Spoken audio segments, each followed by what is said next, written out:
రొయ్యల బిర్యానీ ఎలా తయారు చేస్తానో మీకు చేసి చూపిస్తాను. రొయ్యల్ని ఉప్పు వేసి బాగా క్లీన్ చేసి పెట్టుకోవాలి. తర్వాత ఈ రొయ్యలు మునిగేంత వరకు వాటర్ వేసేసుకోవాలి. సాల్ట్, కొద్దిగా పసుపు వేసుకొని స్టవ్ మీద పెట్టి మరిగించుకోవాలి.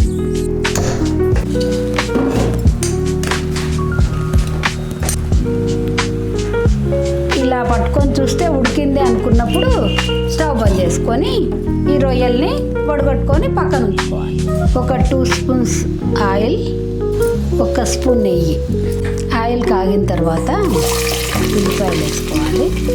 తర్వాత బిర్యానీ ఆకు, స్టార్ పువ్వు, చెక్క, లవంగ, ఇలాచి, అనాస పువ్వు, మరాఠీ మొగ్గ, సాజీర. ఆయిల్లో ఫస్ట్ మసాలాలు వేస్తే గరం మసాలా స్మెల్ తేడా వస్తుంది. ఉల్లిపాయలు వేసిన తర్వాత అయితే ఈ వీటికి స్మెల్ ఉల్లిపాయలకంతా పడుతుంది. ఒకసారి బాగా కలిపేసుకొని కొద్దిగా వేగనివ్వాలి. అటు కారం అయితే మన ఇష్టం, మనము ఎక్కువ తినగలిగితే ఎక్కువ, తక్కువ అయితే తక్కువ.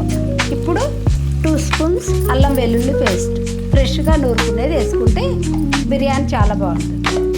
అల్లం వెల్లుల్లి వేగిన తర్వాత పుదీనా, కొత్తిమీర వేసుకొని బాగా కలుపుకోవాలి. బాగా కలిపి సిమ్లో పెట్టుకొని మూత పెట్టుకోవాలి. ఇలా మగ్గింది అనుకున్నప్పుడు అన్నీ వేసుకోవాలి. ఉప్పు, కారము, మసాలా అన్నీ, పసుపు, మనకు రుచికి తగ్గ కారం, ధనియాల పొడి, గరం మసాలా వేసి బాగా కలుపుకోవాలి. తర్వాత మనం ముందుగానే ఉడికించి పెట్టుకున్న రొయ్యలు వేసి బాగా కలుపుకోవాలి.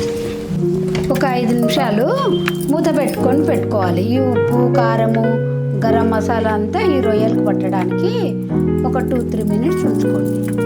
రైస్ 1 గంట నానబెట్టుకొని పెట్టుకోవాలి. 1 గ్లాస్కు 2 గ్లాస్ వాటర్ వేసుకొని మొత్తం ఫస్ట్ బియ్యం కడుక్కుంటూనే వాటర్ కూడా కరెక్ట్ క్వాంటిటీతోనే పెట్టుకోవాలి. అవే మొత్తం ఇలా వేసేసుకోవాలి. ఒక్కసారి బాగా కలుపుకొని మనము రొయ్యలు ఉడికేటప్పుడు సాల్ట్ వేసి ఉంటాము. రొయ్యలకు మాత్రం సరిపోయి ఉంటుంది. ఈ రైస్కి తగ్గ సాల్ట్ ఇప్పుడు యాడ్ చేసుకోవాలి. మనం 1 గ్లాస్ బిర్యానీ ఎప్పుడైనా మనం నార్మల్ బిర్యానీ చేసుకుంటాం కదా, దానికి రైస్ క్వాంటిటీకి ఎంత చేసుకుంటామో, బగారా రైస్ కానీ ఏ రైస్ చేసినా అంతే సాల్ట్ వేసుకోవాలి. ఇప్పుడు రొయ్యల బిర్యానీకి ఆల్రెడీ రొయ్యలకి ఉప్పు ఉంటుంది, రైస్కి మాత్రం ఇప్పుడు తగినంత సాల్ట్ వేసుకోవాలి. ఇప్పుడు రైస్కి తగ్గ సాల్ట్ వేస్తుంది.